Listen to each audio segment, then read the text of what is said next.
안녕하십니까. 2024년 12월 19일 최병무 팩트 시작하겠습니다. 자, 윤석열 대통령의 내란 혐의에 대한 수사, 여러 기관이 달려들어서 중복 수사 우려가 있었죠. 검찰이 특수본부를 꾸려서 수사를 했고요. 경찰의 국가수사본부, 여기서 달려들었고, 거기다 공수처까지 달려들었습니다. 검찰은 이미 이제 이 사건과 관련해서 일종의 선수를 쳐서 김용현 전 국방부 장관을 구속을 했죠. 근데 이때 이미 검찰에 과연 내란 혐의에 대한 수사권이 있느냐 없느냐, 이런 문제가 이제 구속영장이 발부가 되느냐 안 되느냐, 이런 거하고 연관지어서 이제 주목을 받아왔는데, 법원이 영장을 발부하면서 수사권이 있다, 이렇게 얘기를 했습니다. 무슨 얘기냐면 직권남용 혐의에 대한 수사권은 있거든요. 그걸 수사하면서 그 직권남용과 관련된 범죄, 이 부분에 대한 수사권을 가질 수 있다, 이렇게 얘기를 했기 때문에 이제 수사권 논란은 없는 겁니다. 저희가 이제 원래 법 규정대로라면 검경 수사권 조정에 의해서 내란죄 혐의에 대한 수사는 경찰이 갖는 게 맞습니다. 근데 이제 검찰도 뛰어들어서 우리는 내란죄 혐의 자체에 대한 수사는 없지만 직권남용을 수사하다 보면 그 관련된 범죄로서 내란죄, 이제 이렇게 돼서 법원의 영장을 받아낸 거거든요. 그러니까 큰 문제는 없는데, 그런데 왜 뒤늦게 그러면 여기서 손을 떼고 공수처로 넘겼느냐? 윤석열 대통령의 내란 혐의에 대한 수사는 요게 궁금한 점입니다. 자, 그 이유를 따져봤더니 저는 첫 번째가 이제 공수처 법률안의 규정이라고 봅니다. 무슨 얘기냐면 공수처법 제24조 제1항에 보면 이런 게 있습니다. 수사기관이 수사권 분쟁, 서로 관할권이 우리한테 있다, 이런 것 저런 것을 생길 경우, 수사권 분쟁이 생길 경우에는 공수처장이 판단을 해서 이거는 교통정리를 할 필요가 있겠다, 그러면 검찰, 경찰 모두한테 그 사건을 우리한테 넘겨라, 우리가 검토를 할게. 그래서 검토를 해서 자기들이 수사를 해도 되고 그 사건을 어디에다 넘겨도 됩니다. 그게 공수처법 제24조 제1항에 명시가 되어 있습니다. 그러니까 만약에 이 규정을 검찰과 경찰이 모두 무시한다, 그럼 공수처법 위반이 되죠. 물론 위반이 된다고 해서 무슨 처벌 규정이나 그게 별도로 마련되어 있지는 않습니다. 그러나 공수처법 위반이 된다고 하는 얘기는 나중에 재판 단계로 넘어가면 이 부분에 관한 합법성 논란이 생길 수가 있거든요. 그래서 공수처장이 넘기라고 했으면 넘겨야 되는 게 규정이기 때문에 검찰, 경찰은 넘기지 않을 수가 없다. 이게 제가 보기에는 첫 번째 이유라고 봅니다. 그 다음에 두 번째 이유는 윤석열 대통령의 변호를 맡은 석동현 변호사라고 있죠. 변호팀에 직접 들어간 것 같지는 않고, 여하튼 언론 창구 역할을 지금까지는 하고 있습니다. 석동현 변호사가 이렇게 얘기했습니다. 수사기관이 서로 경쟁하듯이 소환과 출석 요구를 하는데 그런 부분이 정리돼야 한다, 이렇게 얘기를 했습니다. 이 얘기는 무슨 얘기냐면 수사기관들이 서로 경쟁적으로 윤석열 대통령 신병을 확보하려고 하거나 소환하려고 하거나 하는데 응할 수 없다, 먼저 교통정리해라, 요거는 약간 핑계인 듯한 이유도 되지만 어찌됐든 간에 일리는 있거든요. 대통령을 여기서 부르고 저기서 부르고 이러는 게 과연 적절하냐? 당신들부터 좀 교통정리를 해서 만약에 부르게 되더라도 한 곳에서 불러라, 이런 얘기죠. 그러니까 수사를 거부할 수 있는 명분이 된다는 겁니다. 윤석열 대통령 측에서 이런 부분도 좀 정리할 필요가 있겠다. 아마 그런 관점에서 이제 이 중복 수사를 법령상 공수처가 정리할 수 있도록 돼 있기 때문에 정리를 한 것이 아닌가. 그러니까 검찰은 손을 떼는 거죠. 이 부분과 관련해서 이제 검찰 수사팀 실무선에서는 일부 반발이 있다, 이런 보도도 있습니다. 그러나 그건 공수처법에 명확히 규정이 돼 있기 때문에 거절할 수가 없는 거죠. 그런 부분이 두 번째 이유 정도 되고요. 그 다음에 이제 세 번째 이유 정도라고 한다면 이게 공수처법에 보면요.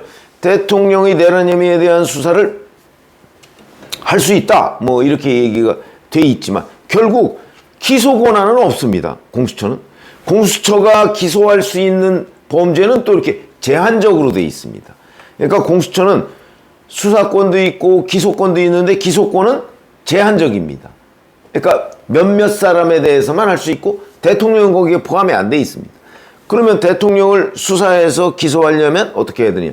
결국 기소권 전체를 가지고 있는 검찰에다가 이걸 기소를 해주세요. 이렇게 의뢰를 해야 됩니다.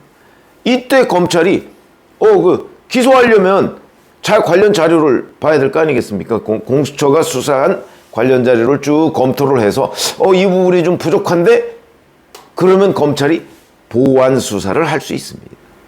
그러니까 지금은 막 수사를 해서 검찰이 앞서 나갔는데 앞으로 이제 공수처에서 수사를 하고 그리고 나서 검찰로 어차피 넘어오게 되니까 그때 가도 된다. 뭐 이런 건데 이렇게 되면 무슨 문제가 생기느냐?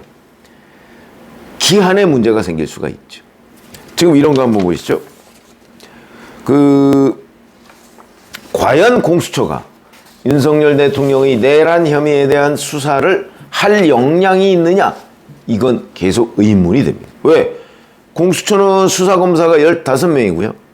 수사관이 36명인데 이 전원을 다 여기에 투입했다고 합니다. 반면에 검찰특별수사본부는 검사 25명, 거기다가 해서 뭐 수사팀 규모가 78명이라고 합니다. 2배입니다, 2배. 거의. 거기다가 이제 수사 역량 보시죠. 공수처 출범 후 3년간 기소한 거 5건밖에 안 됩니다. 뭐 그것도 좀 부실하다 이런 지적을 계속해서 받아왔죠. 대형 공안사건 이런 걸 이제 공안사건이라고 하거든요. 내란죄 뭐 이런 거 부분. 그 경험자도 없다. 과연 수사 역량이나 뭐 이런 것들이 검찰에 비해서 못한 정도가 아니고 과연 가능하겠는가? 아니 해병대원 수사 외압 최상병 이거 아직도 결론 못 내고 있지 않습니까? 원래 올해 한 7월쯤에 결론이 날 것이다 이런 예상이 많았는데 한동훈 대표도 전 대표도 그걸 예상하고 제3자 특검 추천 뭐 이런 거를 공약을 한 적이 있었죠. 다 어긋나고 지금 아직까지도 수사 결론을 못 내고 있습니다. 이런 정도의 수사 역량이 과연 윤석열 대통령의 내란 혐의에 대한 수사를 제대로 할 수 있을까? 이런 의문은 듭니다. 이 의문은 저만 드는 게 아니고 거의 검찰도 그런 의문을 가지고 있지만 현행 법령상 공수처에서 넘겨라 그러면 넘겨줘야 되는 게 법령이기 때문에 어쩔 수가 없는 것으로 보이고 반면에 윤석열 대통령의 변호인단은 김홍일 전 대검 중수부장 뭐 윤갑근 전 대구 고검장 뭐 이런 사람들이 버티고 있습니다. 물론 그런 사람들이 실무에 변호를 하진 않겠지만 변호를 지휘를 하고 있기 때문에 공수처 수사팀에 비해서는 막강한 변호 인력이다. 그렇게 보면 최소한도 수사가 빨리 끝나지는 않겠구나. 끝난 결과도 문제지만 수사 기간도 문제가 된다. 규모나 역량을 볼 때. 뭐 이런 생각이 들죠. 어찌 보면 윤석열 대통령으로서는 수사의 시간을 좀 벌 수가 있다 하는 부분을 우리가 충분히 예상을 할 수가 있을 겁니다. 자, 어찌됐든 간에 이렇게 현행 법과 제도가 공수처로 이 수사를 몰아줄 수밖에 없는 구조다 하는 거죠. 그래서 이제 공수처가 가져갔습니다. 가져갔는데 검찰은 원래 이 사건 수사를 한 달 내로 마무리 짓겠다 이렇게 얘기를 했거든요. 그 이유가 있습니다. 지금 상설특검법도 국회를 통과했고요. 일반 특검법, 내란 특검이라고 흔히 얘기하는 이것도 국회를 통과해서 정부로 이송이 돼 있습니다. 상설특검법은 정부가 한덕수 대통령 권한대행이 거부권을 행사할 수가 없습니다. 왜냐하면 이미 법이 정해져 있는 대로 하는 거니까. 대신 거기에 이제 문제는 대통령 권한대행이 그 특별검사를 추천을 하더라도 임명을 안 할 수는 있습니다. 그 임명권은 대통령 권한대행한테 있으니까. 그런데 임명을 안 하면서 이제 이유를 설명할 수가 있겠죠. 왜냐하면 이거는 국회 운영위원회의 규칙을 바꿔서 원래 특별검사 후보 추천위원회는 대법원의 법원행정처장, 그 다음에 법무부 장관, 그 다음에 대한변협회장, 이렇게 세 명에다가 여야, 그러니까 국회 교섭단체가 추천하는 4명, 이렇게 돼 있거든요. 교섭단체 2개죠. 그러니까 여당 둘, 야당 둘, 이렇게 해서 이제 추천하도록 돼 있는데, 이 운영위 규칙을 바꿔서 대통령과 대통령이 연관된 특별검사의 경우에는 국민의힘은 추천하지 못하도록 해놨거든요. 부당하죠, 이건. 국민의힘 그 특별검사 후보 추천위원이 2명밖에 안 되는데, 그러면 변협회장이나 법원행정처장이나 법무부 장관은, 법무부 장관은 그렇다 쳐도 법원행정처장이나 변협회장을 여당 편이다, 이렇게 얘기하는 게 되는 거죠. 그거는 합당하지 않습니다. 아마 이런 부분을 들어서 뭐 특별검사 후보를 어떻게 할지, 임명 안 하고 있을지, 이렇게 되면 이제 제동장치가 되는 거죠. 견제장치가 되는 거고요. 그 다음에 일반 특검법은 내란 특검입니다. 이거는 법안이기 때문에 대통령 권한대행이 거부권을 행사할 수 있죠. 그건 지금 현재 넘어와 있습니다, 정부로. 그러니까 그건 한덕수 대행이 아마 판단을 하겠지만, 뭐 이것도 똑같이 이 상설특검, 일반 특검을 거부해야 할 이유, 저는 그걸 한덕수 대행이 국민들한테 설명하고 거부권을 행사할 수밖에 없다. 대신 이렇게 만들어달라, 일반 특검법. 이러면 되죠. 근데 그게 확정되고 나서 이제 실제 특별검사의 그 수사에 들어가기까지는 한 달 남짓 시간이 필요합니다. 그래서 그 전에 이제 검찰이 끝내겠다 이랬는데, 지금 끝내지 못하고 공수처로 넘겨주게 된 거죠. 자, 이렇게 되면 이제 윤석열 대통령의 내란 혐의에 대한 수사는 공수처에서 하다가 아마 못 끝낸 상태에서 특검이 발족을 하면 특검으로 넘겨주고, 근데 특검이 제대로 이거를 그 수사를 만약에 매듭을 못 짓는다, 뭐 60일 내든 뭐 이렇게 돼서 매듭을 못 짓는다 그러면 다시 공수처로 넘어갈 겁니다. 그거는 현재 우리가 정확하게 예측하기는 어렵죠.